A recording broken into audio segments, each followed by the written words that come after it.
श्री हरि विष्णु, राधे राधे। आप सभी का मेरे चैनल में बहुत बहुत स्वागत है। आज हम आपके लिए शनिवार व्रत कथा लेकर आए हैं।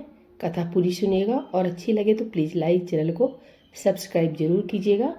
एक समय स्वर्गलोक में सबसे बड़ा कौन के प्रश्न पर नवग्रहों में वाद विवाद हो गया। विवाद इतना बढ़ा कि परस्पर भयंकर युद्ध की स्थिति बन गई।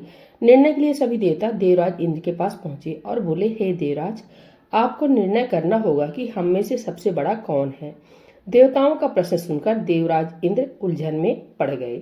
इंद्र बोले, मैं इस प्रश्न का उत्तर देने में असमर्थ हूँ। हम सभी पृथ्वी लोक में उज्जैनी नगरी में राजा विक्रमादित्य के पास चलते हैं। देवराज इंद्र सहित सभी ग्रह देवता उज्जैनी नगरी पहुंचे। महल में पहुंचकर जब देवताओं ने उनसे प्रश्न पूछा तो राजा विक्रमादित्य भी कुछ देर के लिए परेशान हो उठे। अचानक राजा विक्रमादित्य को एक उपाय सूझा और उन्होंने विभिन्न धातुओं स्वर्ण, रजत यानी चांदी, कांसा, ताम्र, सीसा, रांगा, जस्ता, अभ्रक व लोहे के 9 आसन बनवाए। धातुओं के गुणों के अनुसार सभी आसनों को एक दूसरे के पीछे रखवाकर उन्होंने देवताओं को अपने अपने सिंहासन पर बैठने को कहा। देवताओं के बैठने के बाद राजा विक्रमादित्य ने कहा, आपका निर्णय तो स्वयं हो गया। जो सबसे पहले सिंहासन पर विराजमान है वही सबसे बड़ा है।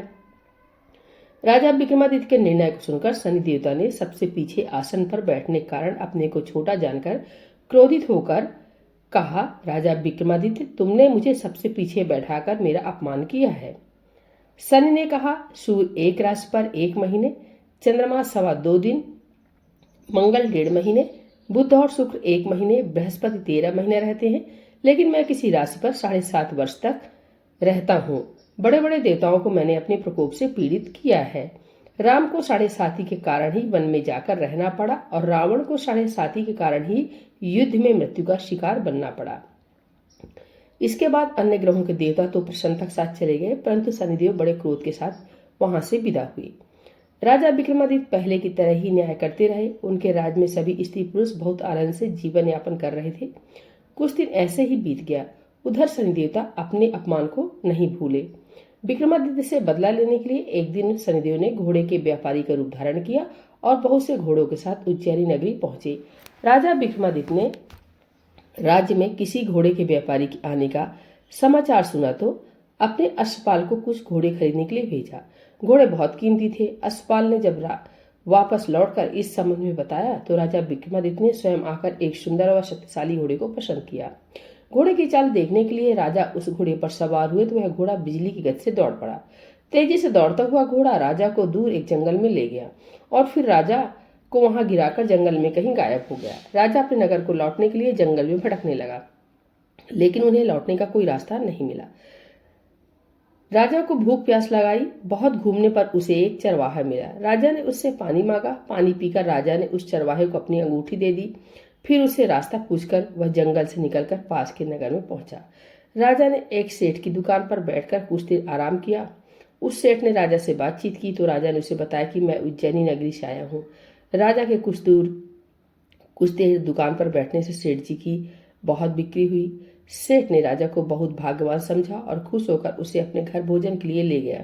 सेठ के घर में सोने का एक हार खूंटी पर लटका हुआ था। राजा को उस कमरे में छोड़कर सेठ कुछ देर के लिए बाहर गया। तभी एक आश्चर्यजनक घटना घटी। राजा के देखते देखते सोने के उस हार को खूंटी निकल गई।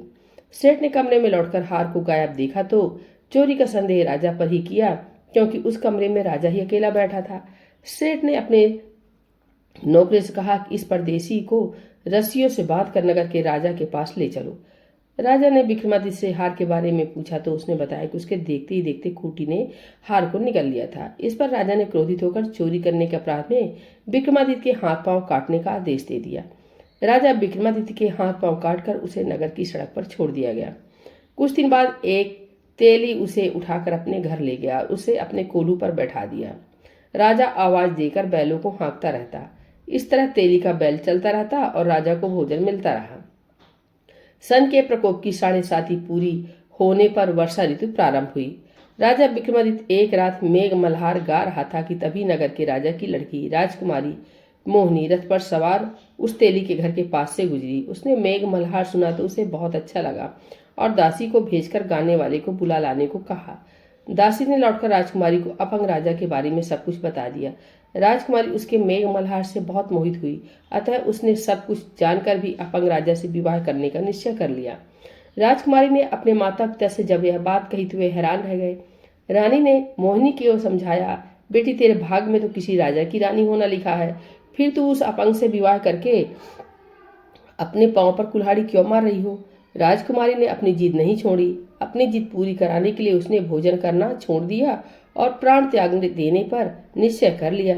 आखिर राजा रानी को विवश होकर अपंग विक्रमादित्य से राजकुमारी का विवाह करना पड़ा।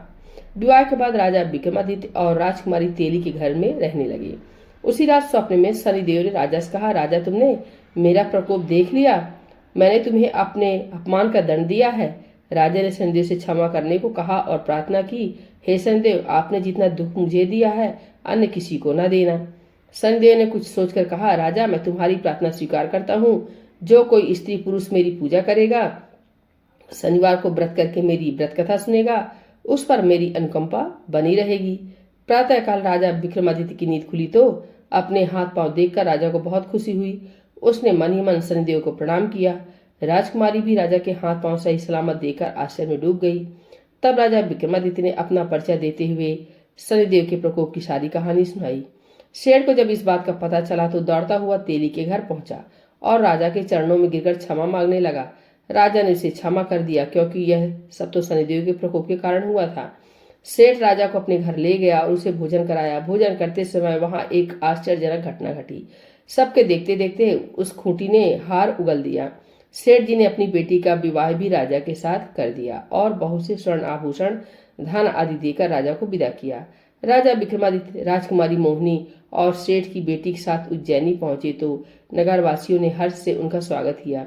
अगले दिन राजा विक्रमादित्य ने पूरे राज्य में घोषणा कराई कि शनिदेव सब देवों में सर्वश्रेष्ठ है। प्रत्येक स्त्री पुरुष शनिवार को उनका व्रत करें और व्रत कथा अवश्य सुने। राजा विक्रमादित्य की घोषणा से शनिदेव बहुत प्रसन्न हुए।